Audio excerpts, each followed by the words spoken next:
अकोल्याच्या बाळापूरमधील जिल्हा मध्यवर्ती बँकेसमोरील भागात एका इसमाचा कुजलेला मृतदेह सापडला। पोलिसांनी मृताची ओळख पटवली असून मृत्यूच्या कारणाचा शोध घेत आहे।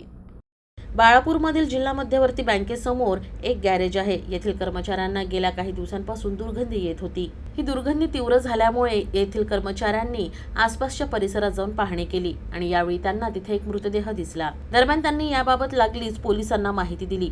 घटनेची माहिती मिळताच पोलीस देखील लागलीच घटनास्थळी पोहोचले आणि पंचनामा करत मृतदेह ताब्यात घेतला। प्राथमिक माहितीनुसार मृताचं नाव अब्दुल आरिफ अब्दुल बशीर असून ते अकोल्याच्या बार्शी टाकळी येथील रहिवासी होते। दरम्यान पोलिसांनी मृताच्या कुटुंबियांना घटनेची माहिती दिली तर पोलीस अब्दुल आरिफ अब्दुल बशीर यांच्या मृत्यूच्या नेमक्या कारणांचा विविध बाजूंनी तपास करून शोध घेत आहेत।